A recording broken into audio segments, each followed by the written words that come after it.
நம்ம லைஃப்ல நெறைய பேர பார்த்துருப்போம். ஃபேமிலி கூட இருக்கிறப்பயும் சரி, இல்ல ஃப்ரெண்ட்ஸ் கூட இருக்கிறப்பயும் சரி, ஒரு சின்ன விஷயத்துக்கே எரிஞ்சு எரிஞ்சு விழுவாங்க. யாராவது ஏதாவது அவங்கள சொல்லிட்டா அவங்களால தாங்கிக்கவே முடியாது. அதிகமா கோவப்படுவாங்க. ஆனா அதே பெர்சனே டோட்டலா டிஃப்ரெண்ட்டா இருப்பாங்க ஆஃபீஸ்ல. மேனேஜர் எவ்வளோ திட்டினாலும் வாங்கிப்பாங்க. கிளையண்ட் எவ்வளோ கரெக்ஷன் சொன்னாலும் அத அக்செப்ட் பண்ணி தருவாங்க. ஏன்னா, இந்த இடத்துல அவங்க வீட்ல இருக்கிற மாரி இருக்க முடியாது. அந்த மாரி ரியாக்ட் பண்ணா அதோட காஸ்ட் இந்த இடத்துல வேற மாரி இருக்கும். வீட்ல வேற மாரி இருக்கும். இந்த டிஃபரன்ஸ் தான் ஆப்பர்ச்சுனிட்டி காஸ்ட். விஐபி படத்துல தனுஷ் கிரிக்கெட் விளையாடுறத பார்த்து அவங்க அப்பா திட்டுவாரு. இங்க கிரிக்கெட் விளையாடுறதுன்றது தவறான ஒரு விஷயம் இல்ல. ஆனா எல்லாரும் வேலைக்கு போய் சம்பாதிக்க வேண்டிய வயசுல ஒருத்தவங்க கிரிக்கெட் விளையாடுறதுன்றது தப்பான விஷயம் தான்.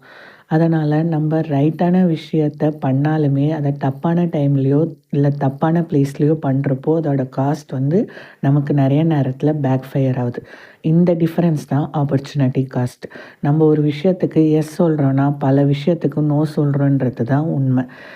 நெக்ஸ்ட் டைம் நீங்க ஏதாவது ஒரு டிசிஷன் எடுக்கிறப்போ, ஆப்பர்ச்சுனிட்டி காஸ்ட்ட அனலைஸ் பண்ணி உந்த முக்கியமான டிசிஷன எடுங்க.